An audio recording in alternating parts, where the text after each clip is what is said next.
Hunkering Down. Presented by Still a Frog.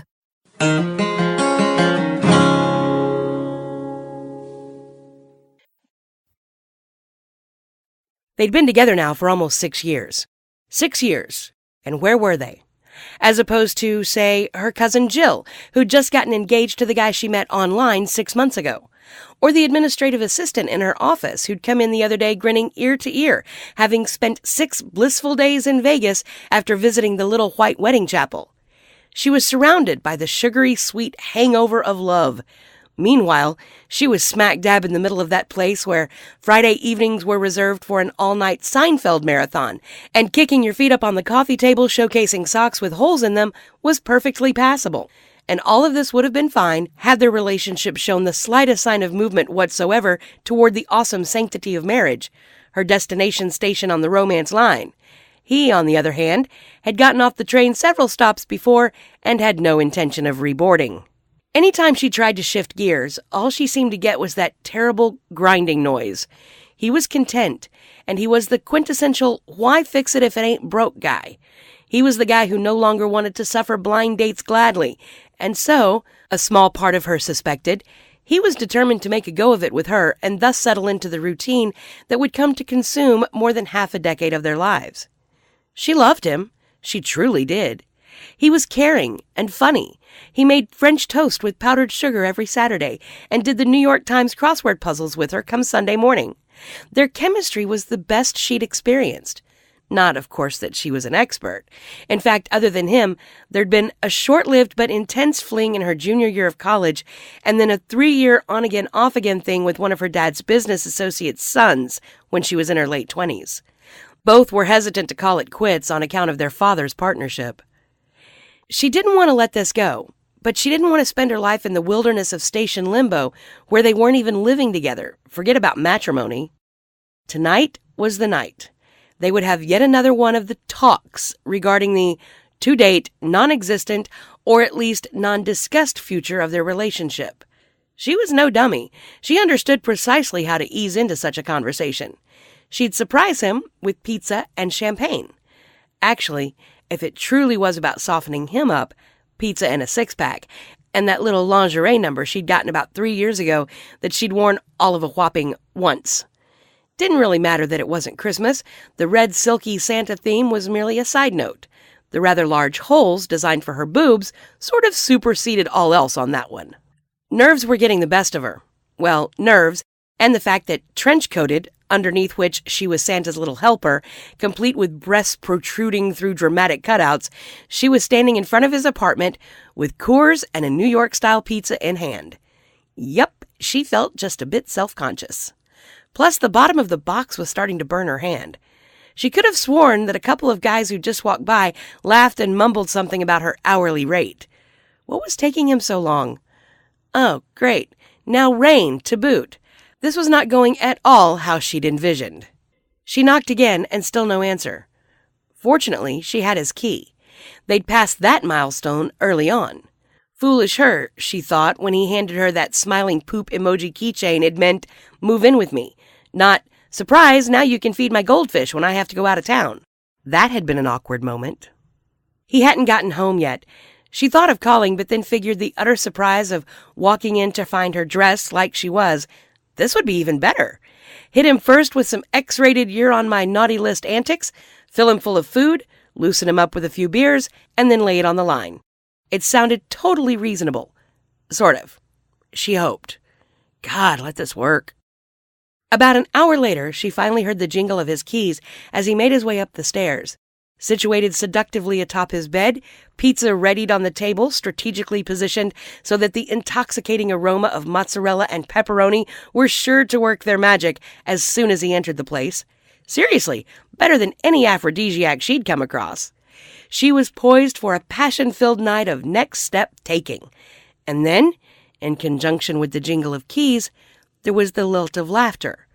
High-pitched laughter. Flirtatiously giddy laughter.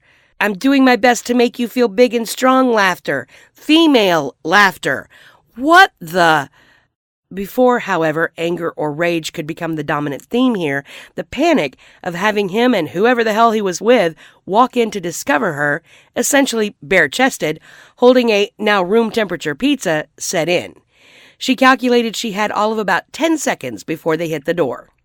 Frantically, she scooped up the oil-soaked cardboard box and launched it out the dining room window, nearly missing an elderly couple walking by underneath. "Sorry," she looked down and mouthed as the blue-haired, walker-toting lady flipped her the bird. And now, the other gigantic piece of evidence. She had no choice. The keys were in the lock. She shimmied underneath his bed, further obscuring her humiliated self with a makeshift shield constructed from the heap of dirty clothes strewn on the floor. "Hey," there was his voice, his stupid, detestable, wished-it-was-dead voice. "Flip on the TV," he instructed the serial giggler, apparently. "I just got a weather alert on my phone." She then heard the familiar wry tone from one of those stupid Geico commercials. Wait a minute. Laughing Lolita, the TV, it had gone on almost immediately after he'd... Of course, whoever this was had been here before, probably lots of times. What an idiot. Even though they seemed to be stalled momentarily, for 66 months, longer than it takes to pay off a car, she still thought in the back of her mind that there was a future ahead. A forever just on the horizon. 6 fucking years. Good evening, folks. What we are now labeling an official ice storm has overcome the city. So far, over 8,000 power outages. Everyone within the region is being told to stay indoors due to slick road conditions and dangerous power lines. Looks like we all need to hunker down for the evening. We will update you as soon as we have more information. No wonder it's bad out there, he observed. Very insightful of you, dumbass. Well, I guess we're just going to have to wait out the storm. Get over here, you, he cooed. And again with the laughing. Was the woman a deranged hyena, for Christ's sake? So to recap, in her quest to get this man, with whom she'd spent the last 6 years, to actually commit to their relationship, she'd dressed up like some pornographic North Pole reject, picked up a pizza, which she then used to nearly take out a couple of unsuspecting old people, and now she was hiding under his bed. A bed which the jackass and his perpetually amused paramour were probably about to christen for the 46th time as they waited out an ice storm. Yep. That pretty much sums it up. Well, this one was for the books. The signs must have been there, right? Maybe she was one of those women who ignore the blindingly obvious, like the fact that he'd had to work the past 2 New Year's Eves. What lawyer works on New Year's Eve? Or the black lace underwear he'd purchased for her and hidden under the bed in haste, as he'd been meaning to gift wrap them. That's why there'd been no tags, apparently. Fool me once, fool me twice, but no way were you going to fool me a 3rd time, especially when you're having sex with your slut while I'm trapped under the bed. So this is what it felt like to gradually lose it. After an impressively long episode lasting a full 90 seconds, at which point she keenly recognized that unmistakable "was it good for you too, baby" groan, as he rolled over onto his side of the bed, there was nothing else for her to do. Nothing really that could be done. She crawled out from beneath the bed. "What the hell?" the blonde, olive 25-year-old gasped. "Let's see how you laugh now, bitch," she smugly thought. "So I was going to surprise you," she began. "Surprise?" Her boyfriend scrambled to cover himself and then sat up. They were both staring at her, quite strangely, though. Shit, the Santa suit. Screw it. She had no dignity left of which to speak anyway.